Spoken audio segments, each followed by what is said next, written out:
Hey everyone, Allison here, back in the office. If you're a nurse, I want to speak directly to you for a moment. Have you ever found yourself saying, I just can't do this anymore, but then you show up anyway? Have you ever had that moment in the supply room or in your car before a shift where your body's going numb, your brain's foggy, and you're wondering, is this just me? Why can't I bounce back like I used to? Well, you're not imagining it. And no, it's not just burnout. What you're experiencing might be something that doesn't get talked about enough.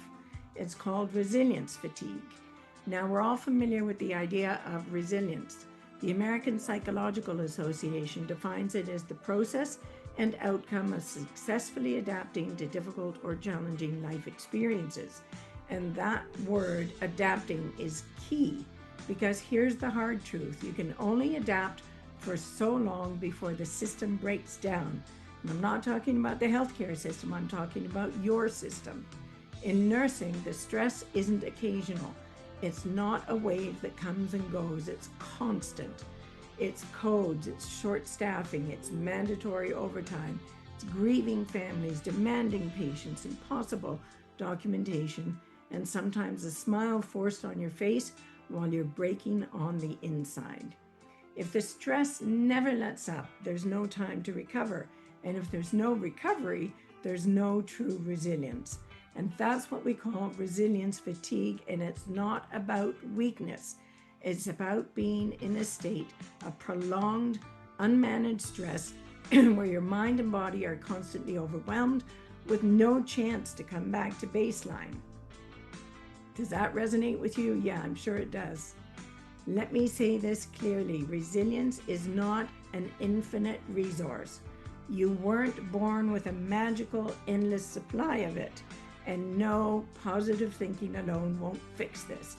Saying affirmations, trying to focus on abundance, or repeating to yourself, what doesn't kill you makes you stronger, those things might help in small moments, but they won't pull you out of a system that's slowly breaking you down. And in fact, those messages can actually make things worse. Because when you still feel exhausted after doing all the right things, you start to blame yourself. And that guilt, that shame, it adds to the weight that you're already carrying. So I'm going to give you the truth, nurse to nurse and human to human. You are not the problem. And I say that a lot in my workshops because nurses take on everything themselves as though they're the problem and nothing around them is. You are not the problem with this.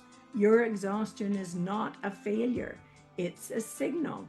It's your body, your nervous system, your emotional capacity.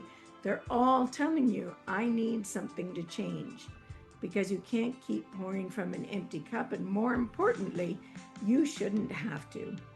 Resilience fatigue is real. And until we acknowledge it, nurses will keep blaming themselves for something that isn't their fault. You're not broken. You've just been asked to hold too much for too long with too little support.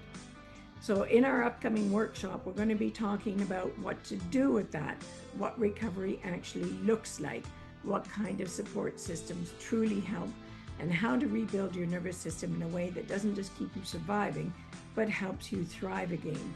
And I know this because I have experienced resilience fatigue myself, and I'll tell you all about that in the workshop. But today I just want you to hear this. You're at the point where you feel like you can't take it anymore. That doesn't make you weak. It makes you human. And it means you're overdue for a different conversation, one that starts now. So thank you for being here, and more importantly, thank you for being you, even when it feels like too much. All right? We'll talk more soon. You take care.